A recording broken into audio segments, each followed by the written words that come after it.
ਸਤਿ ਸ਼੍ਰੀ ਅਕਾਲ। YouTube channel Punjabi school ਵਿੱਚ ਤੁਹਾਡਾ ਬਹੁਤ-ਬਹੁਤ ਸਵਾਗਤ ਹੈ। ਅੱਜ ਅਸੀਂ ਤੁਹਾਡੇ ਨਾਲ ਡਿਸਕਸ ਕਰਾਂਗੇ ਅਣਡਿੱਠਾ ਪੈਰਾ। ਅਣਡਿੱਠਾ ਪੈਰਾ ਇੱਕ ਅਜਿਹਾ ਵਿਸ਼ਾ ਹੈ ਜੋ ਕਿ ਪੇਪਰ ਵਿੱਚ ਆਉਂਦਾ ਹੀ ਆਉਂਦਾ ਹੈ ਅਤੇ ਨਾਲ ਹੀ ਇੱਕ ਅਜਿਹਾ ਵਿਸ਼ਾ ਹੈ ਜਿਸ ਨਾਲ ਤੁਹਾਨੂੰ ਕੁਝ ਵੀ ਖਾਸ ਤਿਆਰੀ ਕਰਕੇ ਜਾਣ ਦੀ ਜ਼ਰੂਰਤ ਨਹੀਂ ਹੁੰਦੀ। ਤੁਹਾਨੂੰ ਕੋਈ ਕੁਐਸਚਨ ਆਨਸਰ ਯਾਦ ਨਹੀਂ ਕਰਨੇ, ਕਿਸੇ ਚੀਜ਼ ਨੂੰ ਰੱਟਾ ਨਹੀਂ ਮਾਰਨਾ, ਕੋਈ ਲੰਬਾ ਪਾਠ ਨਹੀਂ ਪੜ੍ਹਨਾ। ਸਿਰਫ ਤੇ ਸਿਰਫ ਜ਼ਰੂਰਤ ਹੈ ਕੁਝ ਚੀਜ਼ਾਂ ਨੂੰ ਧਿਆਨ ਵਿੱਚ ਰੱਖਣ ਦੀ ਅਤੇ ਕੁਝ ਟਿਪਸ ਜਿਹੜੇ ਕਿ ਤੁਹਾਡੇ ਦਿਮਾਗ ਵਿੱਚ ਹੋਣੇ ਚਾਹੀਦੇ ਨੇ, ਜਿਹੜੇ ਕਿ ਤੁਸੀਂ ਵਰਤਣੇ ਹਨ ਇਸ ਪੈਰੇ ਨੂੰ ਹੱਲ ਕਰਨ ਵਿੱਚ। ਅੱਜ ਦੀ ਇਸ ਵੀਡੀਓ ਵਿੱਚ ਅਸੀਂ ਤੁਹਾਨੂੰ ਉਹ ਸਾਰੇ ਟਿਪਸ ਦੱਸਾਂਗੇ, ਉਹ ਸਾਰੇ ਚੀਜ਼ਾਂ ਦੱਸਾਂਗੇ ਜੋ ਕਿ ਤੁਹਾਨੂੰ ਧਿਆਨ ਵਿੱਚ ਰੱਖਣੀਆਂ ਚਾਹੀਦੀਆਂ ਹਨ ਇੱਕ ਅਣਡਿੱਠੇ ਪੈਰੇ ਨੂੰ ਹੱਲ ਕਰਦੇ ਸਮੇਂ। ਅਤੇ ਨਾਲ ਹੀ ਅਸੀਂ ਤੁਹਾਨੂੰ 2 ਅਣਡਿੱਠੇ ਪੈਰੇ ਹੱਲ ਕਰਕੇ ਦਿਖਾਵਾਂਗੇ ਤਾਂ ਜੋ ਤੁਹਾਨੂੰ ਪਤਾ ਲੱਗ ਜਾਏ ਕਿ ਤੁਸੀਂ ਕਿਸ ਤਰ੍ਹਾਂ ਪੈਰੇ ਨੂੰ ਹੱਲ ਕਰਨਾ ਹੈ। ਤਾਂ ਆਓ ਇਸ ਵੀਡੀਓ ਨੂੰ ਸ਼ੁਰੂ ਕਰਦੇ ਹਾਂ। ਸਭ ਤੋਂ ਪਹਿਲਾਂ ਮੈਂ ਤੁਹਾਨੂੰ ਦੱਸਾਂਗੀ ਉਹ ਗੱਲਾਂ, ਉਹ ਕੁਝ ਮੁੱਖ ਨੁਕਤੇ ਜਿਹੜੇ ਕਿ ਤੁਸੀਂ ਧਿਆਨ ਵਿੱਚ ਰੱਖਣੇ ਹਨ ਜਦੋਂ ਵੀ ਤੁਸੀਂ ਅਣਡਿੱਠਾ ਪੈਰਾ ਹੱਲ ਕਰਨਾ ਹੈ। ਇਸ ਵਿੱਚ ਸਭ ਤੋਂ ਪਹਿਲੀ ਗੱਲ ਹੈ ਕਿ ਕਦੇ ਵੀ ਅਣਡਿੱਠੇ ਪੈਰੇ ਨੂੰ ਯਾਦ ਕਰਨ ਦੀ ਕੋਸ਼ਿਸ਼ ਨਾ ਕਰੋ। ਤੁਸੀਂ ਉਸ ਨੂੰ ਇਸ ਤਰ੍ਹਾਂ ਨਹੀਂ ਪੜ੍ਹਨਾ ਕਿ ਤੁਸੀਂ ਉਹਨੂੰ ਆਪਣੇ ਦਿਮਾਗ ਵਿੱਚ ਯਾਦ ਕਰਨਾ ਹੈ, ਬਲਕਿ ਸਿਰਫ ਉਸ ਦਾ ਭਾਵ ਸਮਝਣ ਦੀ ਕੋਸ਼ਿਸ਼ ਕਰਨੀ ਹੈ। ਦੂਸਰੀ ਚੀਜ਼ ਹੈ, ਤੁਸੀਂ ਅਗਰ ਤੁਹਾਡਾ ਪੈਰਾ ਬਹੁਤ ਜ਼ਿਆਦਾ ਵੱਡਾ ਹੈ ਜਾਂ ਤੁਸੀਂ ਪੈਰੇ ਵਿੱਚੋਂ ਸਿਰਲੇਖ ਵੀ ਕੱਢਣਾ ਹੈ ਤਾਂ ਤੁਹਾਡੇ ਲਈ ਇੱਕ ਚੀਜ਼ ਜੋ ਬਹੁਤ ਹੀ ਲਾਭਕਾਰੀ ਹੋ ਸਕਦੀ ਹੈ ਉਹ ਹੈ ਪੈਰੇ ਵਿੱਚੋਂ ਮੁੱਖ ਪੁਆਇੰਟ ਕੱਢ ਕੇ ਲਿਖਣੇ। ਮੁੱਖ ਪੁਆਇੰਟ ਤੁਹਾਨੂੰ ਜਦੋਂ ਤੁਸੀਂ ਪੈਰਾ ਪੜ੍ਹਦੇ ਹੋ, ਜਿਹੜੀਆਂ ਗੱਲਾਂ ਤੁਹਾਨੂੰ ਲੱਗਦੀਆਂ ਕਿ ਮੇਨ ਆ ਰਹੀ ਹੈ ਕੋਈ ਗੱਲ, ਉਸਨੂੰ ਕੱਢ ਕੇ ਜਾਂ ਤਾਂ ਅਲੱਗ ਲਿਖ ਲਓ ਸਾਈਡ 'ਤੇ ਜਾਂ ਉਸਨੂੰ ਅੰਡਰਲਾਈਨ ਕਰ ਲਓ। ਇਸ ਤਰ੍ਹਾਂ ਤੁਹਾਨੂੰ ਬਾਅਦ ਵਿੱਚ ਉਸ ਪੈਰੇ ਦਾ ਮੁੱਖ ਭਾਵ ਸਮਝਣ ਵਿੱਚ ਜਾਂ ਉਸ ਦਾ ਸਿਰਲੇਖ ਲੱਭਣ ਵਿੱਚ ਬਹੁਤ ਮਦਦ ਮਿਲੇਗੀ। ਤੀਜੀ ਗੱਲ ਹੈ ਕਿ ਮੁੱਖ ਪੁਆਇੰਟ ਕੱਢਣੇ ਵਿਚਾਰਾਤਮਕ ਪੈਰੇ ਵਿੱਚੋਂ ਵੀ ਜਾਂ ਵਿਚਾਰ ਪ੍ਰਧਾਨ ਪੈਰੇ ਵਿੱਚੋਂ ਵੀ ਬਹੁਤ ਲਾਭਕਾਰੀ ਹੁੰਦੇ ਹਨ। 2 ਤਰ੍ਹਾਂ ਦੇ ਪੈਰੇ ਹੁੰਦੇ ਹਨ। ਇੱਕ ਵਿਚਾਰ ਪ੍ਰਧਾਨ, ਉਹ ਜਿਨ੍ਹਾਂ ਵਿੱਚ ਕਿਸੇ ਨਾ ਕਿਸੇ ਵਿਚਾਰ ਉੱਤੇ ਚਰਚਾ ਕੀਤੀ ਗਈ ਹੁੰਦੀ ਹੈ। ਮੰਨ ਲਓ ਕੋਈ ਨੈਤਿਕ ਗੱਲਾਂ ਕੀਤੀਆਂ ਹੋਈਆਂ ਹਨ ਜਾਂ ਕੋਈ ਇਸ ਤਰ੍ਹਾਂ ਦੀਆਂ ਗੱਲਾਂ ਕੀਤੀਆਂ ਗਈਆਂ ਹਨ ਜਿਨ੍ਹਾਂ ਵਿੱਚ ਕੋਈ ਤੱਥ ਨਹੀਂ ਦਿੱਤੇ ਗਏ। ਅਤੇ ਤੱਥ ਪ੍ਰਧਾਨ ਪੈਰੇ ਹੁੰਦੇ ਹਨ ਜਿਨ੍ਹਾਂ 'ਚ ਕੋਈ ਨਾ ਕੋਈ ਫੈਕਟ ਦਿੱਤੇ ਗਏ ਹੁੰਦੇ ਹਨ, ਜਿਵੇਂ ਕਿਸੇ ਇਨਸਾਨ ਦਾ ਜਨਮ ਉਦੋਂ ਇਸ ਸੰਨ ਨੂੰ ਹੋਇਆ, ਉਸਨੇ ਇਹ ਕੰਮ ਕੀਤੇ, ਉਸਦੇ ਮਾਤਾ ਪਿਤਾ ਦਾ ਨਾਮ ਇਹ ਸੀ, ਉਹ ਹੋ ਗਏ ਤੱਥ। ਪਰ ਜਦੋਂ ਤੱਥ ਨਹੀਂ ਦਿੱਤੇ, ਵਿਚਾਰ ਪ੍ਰਧਾਨ ਹੈ, ਤਾਂ ਕਈ ਵਾਰੀ ਕੀ ਹੁੰਦਾ ਹੈ ਕਿ ਅਸੀਂ ਇੱਕ ਵਿਚਾਰ ਤੋਂ ਦੂਸਰੇ ਵਿਚਾਰ 'ਤੇ ਆਉਂਦੇ ਹੋਏ ਉਲਝ ਜਾਂਦੇ ਹਾਂ ਕਿ ਗੱਲ ਕੀ ਹੋ ਰਹੀ ਹੈ। ਤਾਂ ਅਗਰ ਇਸ ਸਮੇਂ ਤੁਸੀਂ ਪੁਆਇੰਟ ਕੱਢ ਕੇ ਲਿਖੇ ਹੋਣਗੇ ਤਾਂ ਤੁਹਾਡੇ ਲਈ ਉਸ ਪੈਰੇ ਨੂੰ ਸਮਝਣਾ ਬਹੁਤ ਆਸਾਨ ਹੋ ਜਾਵੇਗਾ। ਚੌਥੀ ਚੀਜ਼ ਜੋ ਤੁਸੀਂ ਕਰਨੀ ਹੈ ਉਹ ਹੈ ਪੈਰੇ ਦਾ ਮੁੱਖ ਮੁੱਦਾ ਲੱਭਣ ਦੀ ਕੋਸ਼ਿਸ਼ ਕਰਨੀ ਹੈ। ਇਸ ਵਿੱਚ ਵੀ ਤੁਹਾਨੂੰ ਉਸਦੇ ਮੁੱਖ ਪੁਆਇੰਟ ਕੱਢ ਕੇ ਲਿਖਣੇ ਜਾਂ ਮੁੱਖ ਪੁਆਇੰਟਸ ਨੂੰ ਅੰਡਰਲਾਈਨ ਕਰਨਾ ਬਹੁਤ ਲਾਭਕਾਰੀ ਹੋਏਗਾ। ਪੰਜਵੀਂ ਚੀਜ਼, ਤੁਸੀਂ ਕਦੀ ਵੀ ਕਿਸੇ ਪ੍ਰਸ਼ਨ ਦਾ ਉੱਤਰ ਜੋ ਤੁਸੀਂ ਪੈਰੇ ਵਿੱਚੋਂ ਲੱਭਣਾ ਹੈ ਉਹ ਪੈਰੇ ਤੋਂ ਬਾਹਰ ਲੱਭਣ ਦੀ ਕੋਸ਼ਿਸ਼ ਨਹੀਂ ਕਰਨੀ। ਕਈ ਵਾਰੀ ਕੀ ਹੁੰਦਾ ਹੈ ਕਿ ਪੈਰੇ ਵਿੱਚ ਕੋਈ ਗੱਲ ਅਜਿਹੀ ਦਿੱਤੀ ਗਈ ਹੁੰਦੀ ਹੈ ਜਿਹੜੀ ਕਿ ਤੁਹਾਡੇ ਪੂਰਵ ਗਿਆਨ, ਜਿਸ ਨੂੰ ਅਸੀਂ ਪ੍ਰੀਵੀਅਸ ਨੌਲੇਜ ਕਹਿ ਦਿੰਦੇ ਹਾਂ, ਜਾਂ ਤੁਹਾਡੇ ਆਮ ਗਿਆਨ ਜਿਸ ਨੂੰ ਅਸੀਂ ਜਨਰਲ ਨੌਲੇਜ ਕਹਿ ਦਿੰਦੇ ਹਾਂ, ਉਸ 'ਤੇ ਬਿਲਕੁਲ ਉਲਟ ਹੁੰਦੀ ਹੈ। ਪਰ ਫਿਰ ਵੀ ਤੁਸੀਂ ਉਹੀ ਉੱਤਰ ਦੇਣਾ ਹੈ ਜੋ ਪੈਰੇ ਦੇ ਅੰਦਰ ਹੈ, ਨਾ ਹੀ ਤੁਹਾਡਾ ਪੂਰਵ ਗਿਆਨ ਅਤੇ ਨਾ ਹੀ ਸਧਾਰਨ ਗਿਆਨ ਇੱਥੇ ਵਰਤਣਾ ਹੈ। ਮੈਂ ਤੁਹਾਨੂੰ ਇੱਕ ਉਦਾਹਰਨ ਦਿੰਦੀ ਹਾਂ। ਮੰਨ ਲਓ ਕਿਸੇ ਪੈਰੇ ਵਿੱਚ ਕੋਈ ਕਹਾਣੀ ਦਾ ਕੋਈ ਹਿੱਸਾ ਹੈ ਜਿਸ ਵਿੱਚ ਲਿਖਿਆ ਹੋਇਆ ਹੈ ਕਿ ਸੂਰਜ ਪੱਛਮ ਵਿੱਚੋਂ ਉੱਗਿਆ, ਅਤੇ ਹੁਣ ਤੁਹਾਨੂੰ ਥੱਲੇ ਪ੍ਰਸ਼ਨ ਵੀ ਪਾ ਦਿੱਤਾ ਕਿ ਸੂਰਜ ਕਿਸ ਪਾਸਿਓਂ ਉੱਗਿਆ ਸੀ। ਤਾਂ ਤੁਸੀਂ ਇਹ ਨਹੀਂ ਸੋਚਣਾ ਕਿ ਸੂਰਜ ਤਾਂ ਪੂਰਬ ਵਿੱਚੋਂ ਹੀ ਉੱਗਦਾ ਹੈ। ਤੁਸੀਂ ਇਹ ਦੇਖਣਾ ਹੈ ਕਿ ਪੈਰੇ ਵਿੱਚ ਲਿਖਿਆ ਹੈ ਕਿ ਸੂਰਜ ਪੱਛਮ ਵਿੱਚੋਂ ਉੱਗਿਆ, ਤਾਂ ਤੁਸੀਂ ਉੱਥੇ ਆਨਸਰ ਵਿੱਚ ਪੂਰਬ ਪੱਛਮ ਵਿੱਚੋਂ ਉੱਗਿਆ ਹੀ ਲਿਖਣਾ ਹੈ। ਅਗਲੀ ਜੋ ਗੱਲ ਤੁਸੀਂ ਧਿਆਨ ਵਿੱਚ ਰੱਖਣੀ ਹੈ ਉਹ ਹੈ ਕਿ ਤੁਸੀਂ ਪੈਰੇ ਨੂੰ ਆਰਾਮ ਨਾਲ ਪੜ੍ਹਨਾ ਹੈ। ਪੈਰੇ ਨੂੰ ਯਾਦ ਭਾਵੇਂ ਨਹੀਂ ਕਰਨਾ, ਪਰ ਉਸਨੂੰ ਇੰਨੀ ਜਲਦੀ ਨਹੀਂ ਪੜ੍ਹਨਾ ਕਿ ਤੁਹਾਨੂੰ ਸਮਝ ਹੀ ਨਾ ਆਵੇ ਕਿ ਉਸ ਵਿੱਚ ਕੀ ਹੋ ਰਿਹਾ ਹੈ। ਇਸਨੂੰ ਇਸਦਾ ਬਣਦਾ ਸਮਾਂ ਦੇਣਾ ਹੈ। ਇਸ ਲਈ ਤੁਸੀਂ ਪੈਰੇ ਨੂੰ 2-3 ਵਾਰ ਵੀ ਪੜ੍ਹ ਸਕਦੇ ਹੋ। ਅਗਲੀ ਚੀਜ਼ ਹੈ, ਤੁਹਾਨੂੰ ਕਈ ਵਾਰੀ ਪੈਰੇ ਵਿੱਚ ਔਖੇ ਸ਼ਬਦਾਂ ਦੇ ਅਰਥ ਵੀ ਪੁੱਛ ਲਏ ਜਾਂਦੇ ਹਨ, ਜਾਂ ਕਈ ਵਾਰੀ ਪੈਰੇ ਦੀ ਸ਼ਬਦਾਵਲੀ ਥੋੜ੍ਹੀ ਔਖੀ ਹੁੰਦੀ ਹੈ ਤਾਂ ਤੁਹਾਨੂੰ ਸਮਝਣ ਵਿੱਚ ਦਿੱਕਤ ਆਉਂਦੀ ਹੈ। ਅਤੇ ਇਸ ਦਾ ਹੱਲ ਇਹੀ ਹੈ ਕਿ ਰੋਜ਼ਾਨਾ ਜੀਵਨ ਵਿੱਚ ਤੁਸੀਂ ਆਪਣੇ ਸ਼ਬਦ ਭੰਡਾਰ ਨੂੰ ਵਿਸਤ੍ਰਿਤ ਕਰਨ ਦੀ, ਉਸਨੂੰ ਵੱਡਾ ਕਰਨ ਦੀ ਕੋਸ਼ਿਸ਼ ਕਰਦੇ ਰਹੋ। ਤੁਹਾਡੀ ਸ਼ਬਦਾਵਲੀ, ਤੁਹਾਡੀ ਵੋਕੈਬਲਰੀ ਜਿੰਨੀ ਜ਼ਿਆਦਾ ਹੋਵੇਗੀ ਓਨਾ ਹੀ ਤੁਹਾਡੇ ਲਈ ਅਣਡਿੱਠਾ ਪੈਰਾ ਹੱਲ ਕਰਨਾ ਆਸਾਨ ਹੋਵੇਗਾ। ਉਸ ਤੋਂ ਅਗਲਾ ਟਿਪ ਹੈ, ਜਦੋਂ ਤੁਸੀਂ ਬਹੁ ਵਿਕਲਪੀ ਪ੍ਰਸ਼ਨ ਹੱਲ ਕਰਨੇ ਹਨ ਤਾਂ ਬਹੁ ਵਿਕਲਪੀ ਪ੍ਰਸ਼ਨ ਹੱਲ ਕਰਨ ਦਾ ਇੱਕ ਬਹੁਤ ਹੀ ਵਧੀਆ ਤਰੀਕਾ ਉਹ ਇਹ ਹੈ ਕਿ ਬਹੁ ਵਿਕਲਪੀ ਪ੍ਰਸ਼ਨ ਜਾਂ ਜਿਸ ਨੂੰ ਅਸੀਂ ਮਲਟੀਪਲ ਚੁਆਇਸ ਕੁਐਸਚਨਸ ਵੀ ਕਹਿ ਦਿੰਦੇ ਹਾਂ, ਉਹਨਾਂ ਵਿੱਚ ਤੁਹਾਡੇ ਕੋਲ 2, 3 ਜਾਂ 4 ਉੱਤਰ ਦਿੱਤੇ ਹੁੰਦੇ ਹਨ, ਜਿਨ੍ਹਾਂ ਵਿੱਚੋਂ ਕਿ ਤੁਸੀਂ ਸਹੀ ਉੱਤਰ ਲੱਭਣਾ ਹੁੰਦਾ ਹੈ। ਤਾਂ ਇੱਕਦਮ ਸਹੀ ਉੱਤਰ 'ਤੇ ਟਿਕ ਕਰਨ ਦੀ ਬਜਾਏ ਤੁਸੀਂ ਸਾਰੀ ਆਪਸ਼ਨਸ ਨੂੰ ਇੱਕ ਵਾਰੀ ਧਿਆਨ ਨਾਲ ਦੇਖੋ ਅਤੇ ਉਹਨਾਂ ਨੂੰ ਪਰਖੋ। ਇੱਕ ਆਪਸ਼ਨ ਨੂੰ ਦੇਖੋ ਕਿ ਇਹ ਸਹੀ ਹੈ ਜਾਂ ਗਲਤ ਹੈ। ਜਿਹੜੀ ਗਲਤ ਹੈ ਉਸਨੂੰ ਕ੍ਰੋਸ ਕਰਦੇ ਜਾਓ, ਜਿਹੜੀ ਤੁਹਾਨੂੰ ਸ਼ੱਕ ਹੈ ਕਿ ਇਹ ਸਹੀ ਵੀ ਹੋ ਸਕਦੀ ਹੈ ਜਾਂ ਸਹੀ ਹੈ, ਉਸਨੂੰ ਇੱਕ ਵਾਰੀ ਛੱਡ ਦਿਓ। ਜਦੋਂ ਤੁਸੀਂ 3 ਜਾਂ 4 ਆਪਸ਼ਨਸ ਦੇਖ ਲਵੋਗੇ ਅਤੇ ਗਲਤ ਆਪਸ਼ਨਸ 'ਤੇ ਕਾਂਟਾ ਲਗਾ ਦਿਓਗੇ ਤਾਂ ਜਿਹੜੀ ਆਪਸ਼ਨ ਬਚੀ ਹੋਏਗੀ ਉਹ ਬਿਲਕੁਲ ਹੀ ਤੁਹਾਡਾ ਸਹੀ ਉੱਤਰ ਹੋਵੇਗੀ, ਉਸ ਵਿੱਚ ਕੋਈ ਸ਼ੱਕ ਨਹੀਂ ਰਹੇਗਾ। ਹੁਣ ਮੈਂ ਤੁਹਾਨੂੰ 2 ਅਜਿਹੀਆਂ ਗੱਲਾਂ ਦੱਸਾਂਗੀ ਜਿਹੜੀਆਂ ਤੁਹਾਨੂੰ ਪੈਰੇ ਨੂੰ ਹੱਲ ਕਰਨ ਵਿੱਚ ਬਹੁਤ ਜ਼ਿਆਦਾ ਮਦਦ ਕਰਨਗੀਆਂ। ਉਹਨਾਂ ਵਿੱਚ ਪਹਿਲੀ ਗੱਲ ਇਹ ਹੈ ਕਿ ਤੁਸੀਂ ਜਦੋਂ ਕਈ ਵਾਰੀ ਅਣਡਿੱਠੇ ਪੈਰੇ ਦਾ ਸਿਰਲੇਖ ਲੱਭਣਾ ਹੁੰਦਾ ਹੈ ਤਾਂ ਤੁਹਾਨੂੰ ਕੀ ਕਰਨਾ ਹੈ, ਜੇ ਇਸ ਦਾ ਸਿਰਲੇਖ ਹਮੇਸ਼ਾ ਇਸ ਦੀਆਂ ਪਹਿਲੀਆਂ ਸ਼ੁਰੂਆਤੀ ਕੁਝ ਲਾਈਨਾਂ ਅਤੇ ਆਖਰੀ ਕੁਝ ਲਾਈਨਾਂ ਵਿੱਚ ਲੱਭਣ ਦੀ ਕੋਸ਼ਿਸ਼ ਕਰਨੀ ਹੈ। ਜੇ ਤੁਹਾਨੂੰ ਉੱਥੇ 2-3 ਪੈਰੇ ਆਏ ਹਨ ਤਾਂ ਪਹਿਲਾ ਪੈਰਾ ਅਤੇ ਆਖਰੀ ਪੈਰਾ ਲੱਭੋ। ਉਸ ਵਿੱਚ ਜਿਹੜੀਆਂ ਤੁਸੀਂ ਮੁੱਖ ਗੱਲਾਂ ਅੰਡਰਲਾਈਨ ਕੀਤੀਆਂ ਨੇ ਉਹਨਾਂ ਨੂੰ ਧਿਆਨ ਵਿੱਚ ਕਰੋ ਅਤੇ ਉਹਨਾਂ ਵਿੱਚ ਹੀ ਤੁਹਾਡਾ ਉਸ ਪੈਰੇ ਦਾ ਸਿਰਲੇਖ ਤੁਹਾਨੂੰ ਲੱਭ ਜਾਵੇਗਾ। ਦੂਸਰੀ ਗੱਲ ਜੋ ਤੁਹਾਨੂੰ ਬਹੁਤ ਮਦਦ ਕਰੇਗੀ ਉਹ ਇਹ ਹੈ ਕਿ ਜਦੋਂ ਤੁਹਾਨੂੰ ਅਣਡਿੱਠਾ ਪੈਰਾ ਹੱਲ ਕਰਨਾ ਹੈ ਤਾਂ ਪੈਰੇ ਨੂੰ ਪੜ੍ਹਨ ਤੋਂ ਪਹਿਲਾਂ ਤੁਸੀਂ ਪ੍ਰਸ਼ਨ ਪੜ੍ਹੋ। ਇਸ ਨਾਲ ਕੀ ਹੋਵੇਗਾ ਕਿ ਜਦੋਂ ਤੁਸੀਂ ਪ੍ਰਸ਼ਨ ਪੜ੍ਹਨ ਤੋਂ ਬਾਅਦ ਪੈਰਾ ਪੜ੍ਹੋਗੇ ਤਾਂ ਤੁਹਾਡੇ ਧਿਆਨ ਵਿੱਚ ਥੋੜ੍ਹਾ ਰਹੇਗਾ ਕਿ ਤੁਹਾਨੂੰ ਕਿਸ ਤਰ੍ਹਾਂ ਦੇ ਪ੍ਰਸ਼ਨਾਂ ਦੇ ਉੱਤਰ ਇਸ ਵਿੱਚੋਂ ਲੱਭਣੇ ਹਨ। ਤਾਂ ਤੁਹਾਡੇ ਲਈ ਉਸਦੇ ਮੁੱਖ ਮੁੱਦੇ ਵੀ ਅੰਡਰਲਾਈਨ ਕਰਨੇ ਸੌਖੇ ਰਹਿਣਗੇ ਅਤੇ ਤੁਹਾਡੇ ਲਈ ਉਹ ਲਾਈਨਾਂ ਲੱਭਣੀਆਂ, ਉਹਨਾਂ ਨੂੰ ਮਾਰਕ ਕਰਨਾ ਆਸਾਨ ਰਹੇਗਾ ਜਿਨ੍ਹਾਂ ਵਿੱਚ ਤੁਹਾਡੇ ਪ੍ਰਸ਼ਨ ਦਾ ਉੱਤਰ ਹੋ ਸਕਦਾ ਹੈ। ਇਸ ਤਰ੍ਹਾਂ ਜਦੋਂ ਤੁਸੀਂ ਦੁਬਾਰਾ ਪ੍ਰਸ਼ਨ ਪੜ੍ਹ ਕੇ ਦੁਬਾਰਾ ਉੱਤਰ ਲੱਭਣ ਜਾਓਗੇ ਤਾਂ ਤੁਸੀਂ ਉਹਨਾਂ ਮੁੱਖ ਲਾਈਨਾਂ ਨੂੰ ਜਿਹੜੀਆਂ ਤੁਸੀਂ ਅੰਡਰਲਾਈਨ ਕੀਤੀਆਂ ਨੇ, ਜਿਹੜੀਆਂ ਤੁਸੀਂ ਮਾਰਕ ਕੀਤੀਆਂ ਹਨ, ਉਹਨਾਂ ਨੂੰ ਦੇਖ ਕੇ ਬਹੁਤ ਜਲਦੀ ਆਪਣੇ ਪ੍ਰਸ਼ਨਾਂ ਦੇ ਉੱਤਰ ਲੱਭ ਲਵੋ। ਤਾਂ ਇਹ ਸੀ ਉਹ ਹੈਕਸ ਅਤੇ ਉਹ ਜ਼ਰੂਰੀ ਗੱਲਾਂ ਜਿਨ੍ਹਾਂ ਨਾਲ ਤੁਸੀਂ ਬਹੁਤ ਹੀ ਆਸਾਨੀ ਨਾਲ ਆਪਣਾ ਅਣਡਿੱਠਾ ਪੈਰਾ ਹੱਲ ਕਰ ਸਕਦੇ ਹੋ ਅਤੇ ਨਾਲ ਹੀ ਇਸ ਵਿੱਚ ਪੂਰੇ ਦੇ ਪੂਰੇ ਅੰਕ ਪ੍ਰਾਪਤ ਕਰ ਸਕਦੇ ਹੋ।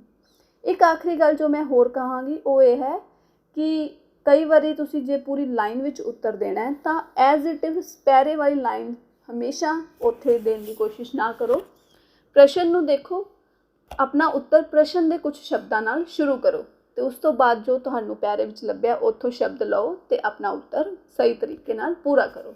ਪਰ ਜੇ ਤੁਹਾਡੇ ਕੋਲ ਇਹ ਨਹੀਂ ਹੋ ਪਾ ਰਿਹਾ ਤਾਂ ਪੈਰੇ ਵਿੱਚੋਂ ਵੀ ਪੂਰੀ ਲਾਈਨ ਦੇਣ 'ਚ ਕੋਈ ਹਰਜ਼ ਨਹੀਂ ਹੈ, ਪਰ ਬੈਟਰ ਤਰੀਕਾ ਇਹ ਹੈ ਕਿ ਤੁਸੀਂ ਉਸਨੂੰ ਪ੍ਰਸ਼ਨ ਨਾਲ ਰਿਲੇਟ ਕਰਕੇ ਉਸ ਲਾਈਨ ਨੂੰ ਲਿਖੋ ਆਪਣੇ ਉੱਤਰ ਨੂੰ। ਹੁਣ ਤੁਹਾਡੀ ਪ੍ਰੈਕਟਿਸ ਲਈ ਆਪਾਂ ਇੱਥੇ 2 ਪੈਰੇ ਹੱਲ ਕਰਾਂਗੇ।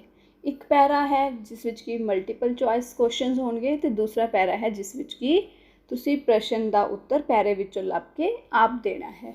ਤਾਂ ਆਓ ਇਹਨਾਂ 2 ਪੈਰਿਆਂ ਨੂੰ ਹੱਲ ਕਰੀਏ ਅਤੇ ਦੇਖੀਏ ਕਿਸ ਤਰ੍ਹਾਂ ਜੋ ਮੈਂ ਤੁਹਾਨੂੰ ਟਿਪਸ ਹੁਣ ਦਿੱਤੇ ਨੇ ਉਹਨਾਂ ਨੂੰ ਅਸੀਂ ਪੈਰਾ ਹੱਲ ਕਰਦੇ ਹੋਏ ਅਪਲਾਈ ਕਰ ਸਕਦੇ ਹਾਂ। ਸਭ ਤੋਂ ਪਹਿਲਾਂ ਮੈਂ ਜੋ ਪੈਰਾ ਲਿਆ ਹੈ ਉਹ 8ਵੀਂ ਦੀ ਕਿਤਾਬ ਵਿੱਚ ਉਸਦੇ ਆਖਰੀ ਪਾਠਾਂ ਵਿੱਚੋਂ ਹੈ। ਪੈਰਾ ਤੁਹਾਡੇ ਸਾਹਮਣੇ ਹੈ। ਇਸ ਪੈਰੇ ਵਿੱਚੋਂ ਮੈਂ 5 ਪ੍ਰਸ਼ਨ ਬਣਾਏ ਨੇ ਜਿਹੜੇ ਕਿ ਬਹੁ ਵਿਕਲਪੀ ਨੇ, ਯਾਨੀ ਕਿ ਮਲਟੀਪਲ ਚੁਆਇਸ ਨੇ, ਅਤੇ ਅਸੀਂ ਉਹਨਾਂ ਨੂੰ ਹੱਲ ਕਰਨਾ ਹੈ। ਤਾਂ ਹੱਲ ਕਰਨ ਲਈ ਅਸੀਂ ਸਭ ਤੋਂ ਪਹਿਲਾਂ ਪ੍ਰਸ਼ਨਾਂ ਨੂੰ ਪੜ੍ਹਦੇ ਹਾਂ। ਸਾਡੇ ਪ੍ਰਸ਼ਨ ਹਨ, ਇਹਨਾਂ ਸਤਰਾਂ ਵਿੱਚ ਕਿਸ ਵਿਗਿਆਨੀ ਦੀ ਗੱਲ ਹੋ ਰਹੀ ਹੈ। ਦੂਸਰਾ ਹੈ, ਡਾਕਟਰ ਕਲਾਮ ਦਾ ਜਨਮ ਕਿੱਥੇ ਹੋਇਆ ਸੀ। ਤੀਸਰਾ ਹੈ, ਡਾਕਟਰ ਕਲਾਮ ਦੇ ਦਾਦੇ ਦਾ ਕੀ ਨਾਂ ਸੀ। ਚੌਥਾ ਪੈਰਾ ਹੈ, ਡਾਕਟਰ ਕਲਾਮ ਦੇ ਪਿਤਾ ਕੀ ਕੰਮ ਕਰਦੇ ਸਨ। ਅਤੇ 5ਵਾਂ ਪੈਰਾ ਹੈ, ਡਾਕਟਰ ਕਲਾਮ ਦੀਆਂ ਕਿੰਨੀਆਂ ਭੈਣਾਂ ਸਨ। ਹੁਣ ਅਸੀਂ ਪ੍ਰਸ਼ਨ ਪੜ੍ਹ ਲਏ ਹਨ। ਹੁਣ ਅਸੀਂ ਜਾਵਾਂਗੇ ਆਪਣੇ ਪੈਰੇ ਵੱਲ ਅਤੇ ਪੈਰੇ ਨੂੰ ਪੜ੍ਹਾਂਗੇ ਅਤੇ ਨਾਲ ਜਿੱਥੇ ਸਾਨੂੰ ਲੱਗਦਾ ਕਿ ਸਾਡੇ ਪ੍ਰਸ਼ਨ ਦੇ ਨਾਲ ਸੰਬੰਧਿਤ ਕੋਈ ਗੱਲ ਹੈ ਉੱਥੇ ਅਸੀਂ ਥੋੜ੍ਹਾ ਜਿਹਾ ਉਸਨੂੰ ਮਾਰਕ ਕਰਦੇ ਜਾਵਾਂਗੇ। ਪੈਰਾ ਸ਼ੁਰੂ ਕਰਦੇ ਹਾਂ। ਭਾਰਤ ਦੇ ਸਾਬਕਾ ਰਾਸ਼ਟਰਪਤੀ ਅਤੇ ਸੰਸਾਰ ਪ੍ਰਸਿੱਧ ਵਿਗਿਆਨੀ ਡਾਕਟਰ APJ ਅਬਦੁਲ ਕਲਾਮ ਦਾ ਜਨਮ 15 ਅਕਤੂਬਰ 1931 ਨੂੰ ਦੱਖਣੀ ਭਾਰਤ ਦੇ ਪ੍ਰਮੁੱਖ ਤੀਰਥ ਅਸਥਾਨ ਰਾਮੇਸ਼ਵਰ ਵਿੱਚ ਹੋਇਆ। ਉਹਨਾਂ ਦਾ ਪੂਰਾ ਨਾਂ ਅਵੁਲ ਪਾਰਿਕ ਜੈਨੁਲ ਆਬਦਿਨ ਅਬਦੁਲ ਕਲਾਮ ਸੀ। ਇਸ ਲੰਮੇ ਨਾਮ ਵਿੱਚ ਅਵੁਲ ਉਸਦੇ ਪੜਦਾਦੇ, ਪਾਕਿਰ ਦਾਦੇ ਅਤੇ ਜੈਨੁਲ ਆਬਦੀਨ ਪਿਤਾ ਦਾ ਨਾਂ ਹੈ। ਪਿਤਾ ਸਮੁੰਦਰ ਵਿੱਚੋਂ ਮੱਛੀਆਂ ਫੜਨ ਵਾਲੇ ਮਲਾਹਾਂ ਲਈ ਬੇੜੀਆਂ ਬਣਾਉਂਦਾ ਅਤੇ ਕਿਰਾਏ ਉੱਤੇ ਦਿੰਦਾ ਸੀ। ਕਲਾਮ ਦੀ ਮਾਤਾ ਦਾ ਨਾਂ ਆਸ਼ੀ ਅੰਮਾ ਸੀ। ਉਹਨਾਂ ਦੀ ਇੱਕ ਭੈਣ ਤੇ 3 ਭਰਾ ਹੋਰ ਸਨ। ਤਾਂ ਤੁਸੀਂ ਦੇਖਿਆ ਆਪਾਂ ਪੈਰਾ ਪੜ੍ਹਦੇ ਹੀ ਉਸਦੇ ਉੱਤਰ ਲਗਭਗ ਅੰਡਰਲਾਈਨ ਕਰ ਲਏ ਹਨ, ਕਿਉਂਕਿ ਅਸੀਂ ਪ੍ਰਸ਼ਨਾਂ ਨੂੰ ਪਹਿਲਾਂ ਪੜ੍ਹਿਆ ਹੋਇਆ ਸੀ। ਹੁਣ ਅਸੀਂ ਆਪਣੇ ਪ੍ਰਸ਼ਨਾਂ ਵੱਲ ਚੱਲਦੇ ਹਾਂ। ਸਾਡਾ ਪਹਿਲਾ ਪ੍ਰਸ਼ਨ ਹੈ, ਇਹਨਾਂ ਸਤਰਾਂ ਵਿੱਚ ਕਿਸ ਵਿਗਿਆਨੀ ਦੀ ਗੱਲ ਹੋ ਰਹੀ ਹੈ? ਸਾਡੇ ਕੋਲ 3 ਆਪਸ਼ਨਸ ਨੇ। ਅਸੀਂ ਇੱਕ ਇੱਕ ਆਪਸ਼ਨ ਨੂੰ ਚੈੱਕ ਕਰਾਂਗੇ ਪੈਰੇ ਵਿੱਚੋਂ ਤੇ ਉਸਨੂੰ ਸਹੀ ਜਾਂ ਗਲਤ ਟਿਕ ਕਰਦੇ ਜਾਵਾਂਗੇ। ਤਾਂ ਸਾਡੇ ਕੋਲ ਪਹਿਲੀ ਆਪਸ਼ਨ ਹੈ ਡਾਕਟਰ CV ਰਮਨ। ਕੀ ਇਸ ਪੈਰੇ ਵਿੱਚ ਡਾਕਟਰ CV ਰਮਨ ਦਾ ਨਾਮ ਆਇਆ ਹੈ? ਨਹੀਂ ਆਇਆ। ਤਾਂ ਅਸੀਂ ਇਸ ਪੈਰੇ ਨੂੰ ਕ੍ਰੋਸ ਲਗਾ ਦੇਵਾਂਗੇ, ਇਸ ਆਪਸ਼ਨ ਨੂੰ ਕ੍ਰੋਸ ਲਗਾ ਦੇਵਾਂਗੇ। ਅਗਲਾ ਹੈ ਡਾਕਟਰ APJ ਅਬਦੁਲ ਕਲਾਮ। ਹਾਂਜੀ, ਇਹਨਾਂ ਦਾ ਨਾਮ ਆਇਆ, ਇਸ ਕਰਕੇ ਅਸੀਂ ਇਸ ਨੂੰ ਛੱਡ ਦਿੰਦੇ ਹਾਂ। ਤੀਸਰਾ ਹੈ ਡਾਕਟਰ ਅਮ੍ਰਿਤਿਆ ਸੇਨ। ਇਹਨਾਂ ਦਾ ਨਾਮ ਸਾਡੇ ਪੈਰੇ ਵਿੱਚ ਨਹੀਂ ਆਇਆ। ਤਾਂ ਗਲਤ ਆਪਸ਼ਨਸ ਕੱਟ ਕਰਨ ਤੋਂ ਬਾਅਦ ਸਾਡੇ ਕੋਲ ਸਹੀ ਆਪਸ਼ਨ ਬਚ ਰਹੀ ਹੈ ਦੂਸਰੀ, ਡਾਕਟਰ APJ ਅਬਦੁਲ ਕਲਾਮ। ਤਾਂ ਇਹੀ ਹੈ ਇਸ ਪ੍ਰਸ਼ਨ ਦਾ ਸਹੀ ਉੱਤਰ। ਸਾਡਾ ਦੂਜਾ ਪ੍ਰਸ਼ਨ ਹੈ, ਡਾਕਟਰ ਕਲਾਮ ਦਾ ਜਨਮ ਕਿੱਥੇ ਹੋਇਆ ਸੀ? ਹੈਦਰਾਬਾਦ। ਕੀ ਇਸ ਪੈਰੇ ਵਿੱਚ ਹੈਦਰਾਬਾਦ ਹੈ? ਨਹੀਂ ਹੈ। ਦਿੱਲੀ? ਨਹੀਂ ਹੈ। ਰਾਮੇਸ਼ਵਰ ਹੈ। ਤਾਂ ਇਸ ਪ੍ਰਸ਼ਨ ਦਾ ਉੱਤਰ ਹੈ ਰਾਮੇਸ਼ਵਰ। ਤੀਸਰਾ ਪ੍ਰਸ਼ਨ ਹੈ, ਡਾਕਟਰ ਕਲਾਮ ਦੇ ਦਾਦੇ ਦਾ ਕੀ ਨਾਂ ਸੀ? ਅਵੁਲ। ਅਵੁਲ ਹੁਣ ਇਸ ਪੈਰੇ ਵਿੱਚ ਹੈ, ਪਰ ਅਸੀਂ ਪੜਾਂਗੇ ਅਵੁਲ ਕੌਣ ਸੀ? ਅਵੁਲ ਉਸਦੇ ਪੜਦਾਦੇ। ਤਾਂ ਅਵੁਲ ਪੜਦਾਦੇ ਦਾ ਨਾਮ ਹੈ, ਤਾਂ ਦਾਦੇ ਦਾ ਨਹੀਂ ਹੋ ਸਕਦਾ। ਅੱਗੇ ਹੈ ਪਾਕਿਰ। ਪਾਕਿਰ ਦਾਦੇ। ਪਾਕਿਰ ਹੀ ਉਸਦੇ ਦਾਦਾ ਜੀ ਦਾ ਨਾਮ ਹੈ, ਇਸ ਨੂੰ ਅਸੀਂ ਛੱਡ ਦਿੰਦੇ ਹਾਂ। ਤੇ ਤੀਸਰਾ ਹੈ ਜੈਨੁਲ ਆਬਦਿਨ। ਤੇ ਜੈਨੁਲ ਆਬਦਿਨ ਉਸਦੇ ਪਿਤਾ ਦਾ ਨਾਮ ਸੀ, ਤਾਂ ਇਹ ਦਾਦੇ ਦਾ ਨਾਮ ਨਹੀਂ ਹੋ ਸਕਦਾ। ਤਾਂ ਸਾਡੇ ਕੋਲ ਸਹੀ ਆਪਸ਼ਨ ਬਚੀ ਪਾਕਿਰ। ਸਾਡਾ ਚੌਥਾ ਪ੍ਰਸ਼ਨ ਹੈ, ਡਾਕਟਰ ਕਲਾਮ ਦੇ ਪਿਤਾ ਕੀ ਕੰਮ ਕਰਦੇ ਸਨ? ਸਾਡੇ ਕੋਲ ਪਹਿਲੀ ਆਪਸ਼ਨ ਹੈ ਬੇੜੀਆਂ ਬਣਾਉਣਾ, ਇਹ ਪੈਰੇ ਵਿੱਚ ਆਇਆ ਹੈ। ਦੂਸਰੀ ਆਪਸ਼ਨ ਹੈ ਘਰ ਬਣਾਉਣਾ, ਇਹ ਪੈਰੇ ਵਿੱਚ ਨਹੀਂ ਹੈ, ਇਸ ਨੂੰ ਅਸੀਂ ਕ੍ਰੋਸ ਕਰ ਦਿੰਦੇ ਹਾਂ। ਤੀਸਰੀ ਆਪਸ਼ਨ ਹੈ ਮੱਛੀਆਂ ਫੜਨਾ, ਇਹ ਪੈਰੇ ਵਿੱਚ ਆਇਆ ਹੈ, ਪਰ ਇੱਥੇ ਹੈ ਮੱਛੀਆਂ ਫੜਨ ਵਾਲੇ ਮਲਾਹਾਂ ਲਈ ਬੇੜੀਆਂ ਬਣਾਉਂਦੇ, ਤਾਂ ਇਹ ਉਹਨਾਂ ਦੇ ਪਿਤਾ ਜੀ ਦਾ ਕੰਮ ਨਹੀਂ ਹੈ। ਤਾਂ ਸਾਡਾ ਇਸ ਪ੍ਰਸ਼ਨ ਦਾ ਉੱਤਰ ਆਏਗਾ ਬੇੜੀਆਂ ਬਣਾਉਣਾ। ਇਸ ਪੈਰੇ ਵਿੱਚੋਂ ਸਾਡਾ ਆਖਰੀ ਪ੍ਰਸ਼ਨ ਹੈ, ਡਾਕਟਰ ਕਲਾਮ ਦੀਆਂ ਕਿੰਨੀਆਂ ਭੈਣਾਂ ਸਨ? 4 ਨਹੀਂ, 3 ਉਹਨਾਂ ਦੇ ਭਰਾ ਸਨ, ਇਸ ਕਰਕੇ ਭੈਣਾਂ ਨਹੀਂ ਹਨ। ਤੇ ਤੀਸਰੀ ਸਾਡੇ ਕੋਲ ਆਪਸ਼ਨ ਹੈ 1, ਉਹਨਾਂ ਦੀ ਇੱਕ ਭੈਣ। ਤਾਂ ਇਹ ਸਾਡੀ ਸਹੀ ਆਪਸ਼ਨ ਹੈ, ਇਹੀ ਇਸ ਪ੍ਰਸ਼ਨ ਦਾ ਉੱਤਰ ਹੈ। ਤਾਂ ਤੁਸੀਂ ਦੇਖਿਆ, ਥੋੜਾ ਜਿਹਾ ਧਿਆਨ ਦੇ ਕੇ ਅਸੀਂ ਕਿੰਨੀ ਆਸਾਨੀ ਨਾਲ ਇਸ ਪੈਰੇ ਨੂੰ ਹੱਲ ਕਰ ਲਿਆ। ਹੁਣ ਅਸੀਂ ਇੱਕ ਹੋਰ ਪੈਰਾ ਹੱਲ ਕਰਾਂਗੇ, ਜੋ ਕਿ ਹੈ ਵਿਚਾਰ ਪ੍ਰਦਾਨ ਪੈਰਾ, ਜਿਹੜਾ ਕਿ ਵਿਚਾਰਾਂ ਉੱਤੇ ਆਧਾਰਿਤ ਹੈ। ਹੁਣ ਜੋ ਅਸੀਂ ਪੈਰਾ ਕਰਕੇ ਹਟੇ ਹਾਂ ਉਹ ਸੀ ਤੱਥ ਪ੍ਰਦਾਨ। ਤਾਂ ਅਗਲਾ ਪੈਰਾ ਤੁਹਾਡੇ ਸਾਹਮਣੇ ਹੈ। ਇਸ ਪੈਰੇ ਨੂੰ ਕਰਨ ਲਈ ਵੀ ਪਹਿਲਾਂ ਅਸੀਂ ਇਸ ਦੇ ਪ੍ਰਸ਼ਨਾਂ ਨੂੰ ਪੜਾਂਗੇ। ਤਾਂ ਇਸ ਦੇ ਪ੍ਰਸ਼ਨਾਂ ਵਿੱਚ ਸਭ ਤੋਂ ਪਹਿਲਾ ਪ੍ਰਸ਼ਨ ਹੈ, ਉਪਰੋਕਤ ਪੈਰੇ ਦਾ ਢੁਕਵਾਂ ਸਿਰਲੇਖ ਦਿਓ। ਦੂਸਰਾ ਹੈ, ਕਿਸ ਵਿੱਚ ਕਾਹਲੀ ਦੀ ਰੁਚੀ ਵੱਧ ਗਈ ਹੈ? ਤੀਸਰਾ ਪ੍ਰਸ਼ਨ ਹੈ, ਮਨੁੱਖ ਹਰ ਕੰਮ ਵਿੱਚ ਕਾਹਲੀ ਕਿਉਂ ਕਰ ਰਿਹਾ ਹੈ? ਚੌਥਾ ਪ੍ਰਸ਼ਨ ਹੈ, ਕਾਹਲੀ ਨਾਲ ਅਮੀਰ ਬਣਨ ਦੀ ਇੱਛਾ ਕਾਰਨ ਉਹ ਕਿਸ ਦਾ ਸ਼ਿਕਾਰ ਹੋ ਰਿਹਾ ਹੈ? ਅਤੇ ਪੰਜਵਾਂ ਪ੍ਰਸ਼ਨ ਹੈ, ਅੱਜ ਦੇ ਦੌਰ ਵਿੱਚ ਅਸੰਤੋਖੀ ਮਨੁੱਖ ਪੈਸੇ ਦੀ ਦੌੜ ਕਾਰਨ ਕਿਹੜੀਆਂ ਬੁਰਾਈਆਂ ਵੱਲ ਤੁਰ ਪਿਆ ਹੈ? ਹੁਣ ਕਿਉਂਕਿ ਇਹ ਵਿਚਾਰ ਪ੍ਰਧਾਨ ਪੈਰਾ ਹੈ ਅਤੇ ਅਸੀਂ ਇਸ ਵਿੱਚੋਂ ਸਿਰਲੇਖ ਵੀ ਲੱਭਣਾ ਹੈ, ਤਾਂ ਇਸ ਨੂੰ ਪੜ੍ਹਦੇ ਹੋਏ ਅਸੀਂ ਇਸ ਦੇ ਮੁੱਖ ਪੁਆਇੰਟ ਨੋਟ ਕਰਦੇ ਜਾਵਾਂਗੇ। ਤਾਂ ਪੈਰਾ ਪੜ੍ਹਨਾ ਸ਼ੁਰੂ ਕਰਦੇ ਹਾਂ। ਕੁਦਰਤ ਵਿੱਚ ਕਾਹਲ ਬਿਲਕੁਲ ਨਹੀਂ। ਕੁਦਰਤ ਦੇ ਭੇਤਾਂ ਨੂੰ ਲੱਭਣ ਵਾਲੇ ਖੋਜੀ ਇਹ ਦੱਸਦੇ ਹਨ ਕਿ ਇਹ ਸਾਰੀ ਸ੍ਰਿਸ਼ਟੀ ਇੱਕ ਦਿਨ ਵਿੱਚ ਪੈਦਾ ਨਹੀਂ ਹੋਈ। ਅੱਗ ਦੇ ਗੋਲੇ ਸੂਰਜ ਤੋਂ ਟੁੱਟ ਕੇ ਲੱਖਾਂ ਸਾਲਾਂ ਵਿੱਚ ਠੰਡੇ ਹੋਣ ਤੋਂ ਬਾਅਦ ਹੌਲੀ ਹੌਲੀ ਇੱਥੇ ਬਨਸਪਤੀ ਅਤੇ ਜੀਵ ਜੰਤੂ ਪੈਦਾ ਹੋਏ। ਵਰਤਮਾਨ ਯੁੱਗ ਵਿੱਚ ਮਨੁੱਖ ਦੇ ਜੀਵਨ ਵਿੱਚ ਕਾਹਲੇਪਨ ਦੀ ਰੁਚੀ ਪੈਦਾ ਹੋ ਗਈ ਹੈ। ਇਹ ਕਾਹਲ ਅਤੇ ਬੇਸਬਰਾਪਨ ਉਸ ਨੂੰ ਬੇਚੈਨ ਕਰ ਰਿਹਾ ਹੈ। ਅੱਜ ਦੇ ਪੂੰਜੀਵਾਦੀ ਦੌਰ ਵਿੱਚ ਜਿਉਣ ਵਾਲਾ ਮਨੁੱਖ ਅਸੰਤੋਖ, ਅਰਾਜਕਤਾ, ਕਤਲੋਗਾਰਤ ਅਤੇ ਨਸ਼ਿਆਂ ਵਿੱਚ ਪੈ ਕੇ ਆਤਮਘਾਤ ਦੇ ਰਾਹ ਤੁਰ ਰਿਹਾ ਹੈ। ਉਸ ਦੀਆਂ ਇੱਛਾਵਾਂ ਵੱਧਦੀਆਂ ਜਾ ਰਹੀਆਂ ਹਨ, ਜਿਸ ਕਰਕੇ ਉਹ ਹਰ ਕੰਮ ਵਿੱਚ ਕਾਹਲੀ ਕਰ ਰਿਹਾ ਹੈ। ਇਹ ਛੇਤੀ ਤੋਂ ਛੇਤੀ ਅਮੀਰ ਹੋਣਾ ਚਾਹੁੰਦਾ ਹੈ, ਇਸ ਲਈ ਉਹ ਚੋਰ ਬਾਜ਼ਾਰੀ, ਰਿਸ਼ਵਤਖੋਰੀ ਤੇ ਭ੍ਰਿਸ਼ਟਾਚਾਰ ਵਰਗੀਆਂ ਬੁਰਾਈਆਂ ਦਾ ਸ਼ਿਕਾਰ ਹੋ ਰਿਹਾ ਹੈ। ਇਹ ਸਾਰਾ ਕੁਝ ਉਸਦੀ ਕਾਹਲੀ ਨਾਲ ਅਮੀਰ ਬਣਨ ਦੀ ਲੋਚਾ ਦਾ ਹੀ ਸਿੱਟਾ ਹੈ। ਅਸੀਂ ਇਸ ਪੈਰੇ ਨੂੰ ਪੜ੍ਹ ਲਿਆ। ਹੁਣ ਅਸੀਂ ਇਸ ਦੇ ਪ੍ਰਸ਼ਨ ਹੱਲ ਕਰਦੇ ਹਾਂ। ਪਹਿਲਾ ਪ੍ਰਸ਼ਨ ਹੈ, ਉਪਰੋਕਤ ਪੈਰੇ ਦਾ ਢੁਕਵਾਂ ਸਿਰਲੇਖ ਦਿਓ। ਤਾਂ ਜਿਵੇਂ ਕਿ ਮੈਂ ਤੁਹਾਨੂੰ ਦੱਸਿਆ ਸੀ ਕਿ ਪੈਰੇ ਦਾ ਸਿਰਲੇਖ ਅਕਸਰ ਉਸ ਦੀਆਂ ਸ਼ੁਰੂਆਤੀ ਤੇ ਆਖਰੀ ਕੁਝ ਲਾਈਨਾਂ ਵਿੱਚ ਹੁੰਦਾ ਹੈ। ਤਾਂ ਸਾਡੀਆਂ ਸ਼ੁਰੂਆਤੀ ਲਾਈਨਾਂ ਵਿੱਚ ਕੁਦਰਤ ਵਿੱਚ ਕਾਹਲ ਬਿਲਕੁਲ ਨਹੀਂ। ਕੁਦਰਤ ਦੇ ਭੇਤਾਂ ਨੂੰ ਲੱਭਣ ਵਾਲੇ ਖੋਜੀ ਇਹ ਦੱਸਦੇ ਹਨ ਕਿ ਸਾਰੀ ਸ੍ਰਿਸ਼ਟੀ ਇੱਕ ਦਿਨ ਵਿੱਚ ਪੈਦਾ ਨਹੀਂ ਹੋਈ। ਤਾਂ ਇੱਥੇ ਕੁਦਰਤ ਵਿੱਚ ਕਾਹਲ ਨਹੀਂ ਹੈ ਤੇ ਸ੍ਰਿਸ਼ਟੀ ਕਿਸ ਤਰ੍ਹਾਂ ਪੈਦਾ ਹੋਈ ਇਹ ਗੱਲ ਕੀਤੀ ਜਾ ਰਹੀ ਹੈ। ਹੁਣ ਦੇਖਦੇ ਹਾਂ ਅਸੀਂ ਆਖਰੀ ਲਾਈਨਾਂ। ਇਸ ਲਈ ਉਹ ਚੋਰ ਬਾਜ਼ਾਰੀ, ਰਿਸ਼ਵਤਖੋਰੀ ਤੇ ਭ੍ਰਿਸ਼ਟਾਚਾਰ ਵਰਗੀਆਂ ਬੁਰਾਈਆਂ ਦਾ ਸ਼ਿਕਾਰ ਹੋ ਰਿਹਾ ਹੈ। ਇਹ ਸਾਰਾ ਕੁਝ ਉਸਦੀ ਕਾਹਲੀ ਨਾਲ ਅਮੀਰ ਬਣ ਜਾਣ ਦੀ ਲੋਚਾ ਦਾ ਹੀ ਸਿੱਟਾ ਹੈ। ਹੁਣ ਪਹਿਲੇ ਪੈਰੇ ਵਿੱਚ ਵੀ ਕਾਹਲ ਦੀ ਗੱਲ ਹੋਈ ਤੇ ਆਖਰੀ ਪੈਰੇ ਵਿੱਚ ਵੀ ਹੋਈ। ਪਹਿਲੇ ਪੈਰੇ ਵਿੱਚ ਨਾਲ ਹੀ ਸ੍ਰਿਸ਼ਟੀ ਦੇ ਪੈਦਾ ਹੋਣ ਦੀ ਗੱਲ ਹੋਈ, ਪਰ ਉਹ ਆਖਰੀ ਪੈਰੇ ਵਿੱਚ ਨਹੀਂ ਹੈ। ਤਾਂ ਜਿਹੜੀ ਚੀਜ਼ ਦੋਨਾਂ ਵਿੱਚ ਕਾਮਨ ਹੈ ਉਹ ਹੈ ਕਾਹਲੀ। ਤਾਂ ਸਾਡਾ ਸਿਰਲੇਖ ਇਸ ਪੈਰੇ ਵਿੱਚੋਂ ਨਿਕਲੇਗਾ ਕਾਹਲੀ ਜਾਂ ਕਾਹਲੀ ਦੇ ਨੁਕਸਾਨ। ਸਾਡਾ ਅਗਲਾ ਪ੍ਰਸ਼ਨ ਹੈ, ਕਿਸ ਵਿੱਚ ਕਾਹਲੀ ਦੀ ਰੁਚੀ ਵੱਧ ਗਈ ਹੈ। ਤਾਂ ਅਸੀਂ ਇਸ ਪੈਰੇ ਨੂੰ ਪੜ੍ਹਿਆ ਤਾਂ ਸਾਨੂੰ ਪਤਾ ਚੱਲਿਆ ਕਿ ਮਨੁੱਖ ਦੇ ਜੀਵਨ ਵਿੱਚ ਕਾਹਲੇਪਨ ਦੀ ਰੁਚੀ ਪੈਦਾ ਹੋ ਗਈ ਹੈ। ਤਾਂ ਅਸੀਂ ਇਸ ਵਿੱਚ ਲਿਖ ਸਕਦੇ ਹਾਂ, ਮਨੁੱਖ ਵਿੱਚ ਕਾਹਲੀ ਦੀ ਰੁਚੀ ਵੱਧ ਗਈ ਹੈ, ਜਾਂ ਵਰਤਮਾਨ ਮਨੁੱਖ ਵਿੱਚ ਕਾਹਲੀ ਦੀ ਰੁਚੀ ਵੱਧ ਗਈ ਹੈ। ਅਗਲਾ ਪ੍ਰਸ਼ਨ ਹੈ, ਮਨੁੱਖ ਹਰ ਕੰਮ ਵਿੱਚ ਕਾਹਲੀ ਕਿਉਂ ਕਰ ਰਿਹਾ ਹੈ। ਤਾਂ ਇੱਥੇ ਅਸੀਂ ਦੇਖਦੇ ਹਾਂ ਕਿ ਇਸ ਪੈਰੇ ਵਿੱਚ ਸਾਨੂੰ ਪਤਾ ਚੱਲ ਰਿਹਾ ਹੈ ਕਿ ਮਨੁੱਖ ਆਪਣੀਆਂ ਵੱਧਦੀਆਂ ਇੱਛਾਵਾਂ ਪੂਰੀਆਂ ਕਰਨ ਲਈ ਹਰ ਕੰਮ ਵਿੱਚ ਕਾਹਲੀ ਕਰ ਰਿਹਾ। ਜੇਕਰ ਤੁਸੀਂ ਇਸ ਤਰ੍ਹਾਂ ਇਸ ਲਾਈਨ ਨੂੰ ਬਦਲ ਕੇ ਨਹੀਂ ਵੀ ਲਿਖ ਸਕਦੇ ਤਾਂ ਤੁਸੀਂ ਇਸ ਨੂੰ ਐਜ਼ ਇਟ ਇਜ਼ ਵੀ ਲਿਖ ਸਕਦੇ ਹੋ ਕਿ ਮਨੁੱਖ ਦੀਆਂ ਇੱਛਾਵਾਂ ਵੱਧਦੀਆਂ ਜਾ ਰਹੀਆਂ ਹਨ, ਜਿਸ ਕਰਕੇ ਉਹ ਹਰ ਕੰਮ ਵਿੱਚ ਕਾਹਲੀ ਕਰ ਰਿਹਾ ਹੈ। ਬਸ ਉਸ ਸ਼ਬਦ ਨੂੰ ਮਨੁੱਖ ਸ਼ਬਦ ਨਾਲ ਜ਼ਰੂਰ ਰਿਪਲੇਸ ਕਰ ਦਿਓ ਤਾਂ ਜੋ ਇਹ ਲੱਗੇ ਕਿ ਤੁਸੀਂ ਉੱਤਰ ਆਪ ਲਿਖਿਆ, ਨਾ ਕਿ ਪੈਰੇ ਵਿੱਚੋਂ ਐਵੇਂ ਦੇ ਐਵੇਂ ਲਾਈਨ ਉੱਥੇ ਲਿਖ ਦਿੱਤੀ ਹੈ। ਅਗਲਾ ਪ੍ਰਸ਼ਨ ਹੈ, ਕਾਹਲੀ ਨਾਲ ਅਮੀਰ ਬਣਨ ਦੀ ਇੱਛਾ ਕਾਰਨ ਉਹ ਕਿਸ ਦਾ ਸ਼ਿਕਾਰ ਹੋ ਰਿਹਾ ਹੈ। ਹੁਣ ਤੁਸੀਂ ਦੇਖਣਾ ਕਿ ਪੈਰੇ ਵਿੱਚ ਸ਼ਿਕਾਰ ਸ਼ਬਦ ਕਿੱਥੇ ਆ ਰਿਹਾ ਹੈ। ਤਾਂ ਅਸੀਂ ਦੇਖਦੇ ਹਾਂ ਕਿ ਆਖਰੀ ਲਾਈਨਾਂ ਵਿੱਚ ਸ਼ਿਕਾਰ ਸ਼ਬਦ ਆ ਰਿਹਾ ਹੈ। ਤਾਂ ਇੱਥੇ ਹੀ ਅਸੀਂ ਆਪਣਾ ਉੱਤਰ ਬਣਾਵਾਂਗੇ। ਕਾਹਲੀ ਨਾਲ ਅਮੀਰ ਬਣਨ ਦੀ ਇੱਛਾ ਕਾਰਨ ਮਨੁੱਖ ਚੋਰ ਬਾਜ਼ਾਰੀ, ਰਿਸ਼ਵਤਖੋਰੀ ਤੇ ਭ੍ਰਿਸ਼ਟਾਚਾਰ ਵਰਗੀਆਂ ਬੁਰਾਈਆਂ ਦਾ ਸ਼ਿਕਾਰ ਹੋ ਰਿਹਾ ਹੈ। ਇਸ ਤੋਂ ਬਾਅਦ ਹੈ ਸਾਡਾ ਆਖਰੀ ਪ੍ਰਸ਼ਨ, ਅੱਜ ਦੇ ਦੌਰ ਵਿੱਚ ਅਸੰਤੋਖੀ ਮਨੁੱਖ ਪੈਸੇ ਦੀ ਦੌੜ ਕਾਰਨ ਕਿਹੜੀਆਂ ਬੁਰਾਈਆਂ ਵੱਲ ਤੁਰ ਪਿਆ ਹੈ। ਹੁਣ ਅਸੀਂ ਦੇਖਣਾ ਹੈ ਬੁਰਾਈਆਂ ਕਿੱਥੇ ਹਨ ਤੇ ਅਸੰਤੋਖ ਸ਼ਬਦ ਕਿੱਥੇ ਆ ਰਿਹਾ ਹੈ। ਤਾਂ ਇਹ ਸਾਨੂੰ ਇੱਥੇ ਸਾਡੇ ਪੈਰੇ ਵਿੱਚ ਲੱਭ ਰਿਹਾ ਹੈ।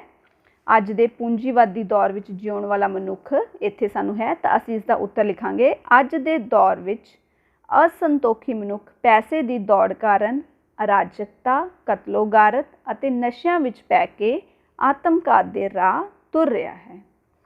ਤੁਸੀਂ ਦੇਖ ਹੀ ਲਿਆ ਕਿ ਕਿਸ ਤਰ੍ਹਾਂ ਮੁੱਖ ਪੁਆਇੰਟ ਕੱਢ ਕੇ ਤੇ ਪ੍ਰਸ਼ਨ ਵਿੱਚ ਆਉਣ ਵਾਲੇ ਕੀਵਰਡਸ ਯਾਨੀ ਕਿ ਮੁੱਖ ਸ਼ਬਦਾਂ ਨੂੰ ਧਿਆਨ ਵਿੱਚ ਰੱਖ ਕੇ ਅਸੀਂ ਕਿੰਨੀ ਆਸਾਨੀ ਨਾਲ ਪੈਰੇ ਵਿੱਚੋਂ ਆਪਣੇ ਪ੍ਰਸ਼ਨਾਂ ਦੇ ਉੱਤਰ ਲੱਭ ਸਕਦੇ ਹਾਂ।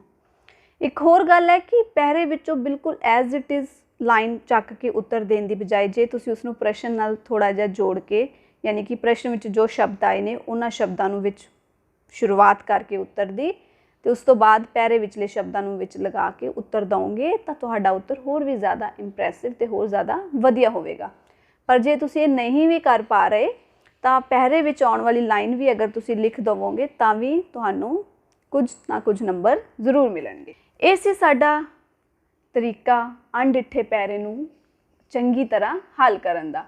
ਇਹ ਤੁਹਾਨੂੰ ਤੁਹਾਡੀਆਂ ਛੋਟੀਆਂ ਕਲਾਸਾਂ ਤੋਂ ਲੈ ਕੇ ਅੱਗੇ ਕੰਪੀਟੀਟਿਵ ਐਗਜ਼ਾਮਸ, ਜਿਸ ਤਰ੍ਹਾਂ ਕਿ ਬਹੁਤ ਵੱਡੇ ਵੱਡੇ ਐਗਜ਼ਾਮਸ ਹੁੰਦੇ ਨੇ PCS, IAS, ਉਹਨਾਂ ਵਿੱਚ ਵੀ ਅਣਡਿੱਠੇ ਪੈਰੇ ਆਉਂਦੇ ਨੇ। ਜਿਹੜੇ ਬੱਚੇ ਉਸ ਵਿੱਚ ਪੰਜਾਬੀ ਇੱਕ ਵਿਸ਼ੇ ਦੇ ਤੌਰ 'ਤੇ ਲੈਂਦੇ ਨੇ ਉਹਨਾਂ ਨੂੰ ਪੰਜਾਬੀ ਦੇ ਪੈਰੇ ਵੀ ਹੱਲ ਕਰਨੇ ਹੁੰਦੇ ਹਨ। ਤਾਂ ਉੱਥੇ ਵੀ ਤੁਹਾਨੂੰ ਇਹ ਚੀਜ਼ ਮਦਦ ਦੇਵੇਗੀ।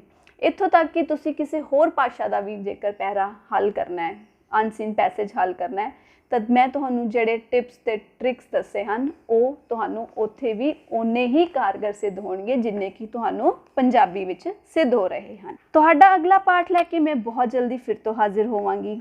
ਉਦੋਂ ਤੱਕ ਇਸ ਵੀਡੀਓ ਨੂੰ ਲਾਈਕ ਅਤੇ ਸ਼ੇਅਰ ਜ਼ਰੂਰ ਕਰਿਓ ਅਤੇ ਮੈਨੂੰ ਕਮੈਂਟਸ ਵਿੱਚ ਜ਼ਰੂਰ ਦੱਸਿਓ ਕਿ ਤੁਹਾਨੂੰ ਇਹ ਵੀਡੀਓ ਕਿਸ ਤਰ੍ਹਾਂ ਦੀ ਲੱਗੀ। YouTube ਚੈਨਲ ਪੰਜਾਬੀ ਸਕੂਲ ਨੂੰ ਸਬਸਕ੍ਰਾਈਬ ਕਰੋ ਅਤੇ ਘੰਟੀ ਦਾ ਬਟਨ ਵੀ ਦਬਾਓ ਤਾਂ ਜੋ ਤੁਹਾਨੂੰ ਇਸ ਦੇ ਸਾਰੇ ਪਾਠ ਸਮੇਂ ਸਿਰ ਪ੍ਰਾਪਤ ਹੋ ਜਾਣ। ਰਮਨਦੀਪ ਕੌਰ ਨੂੰ ਦਿਓ ਇਜਾਜ਼ਤ। ਧੰਨਵਾਦ।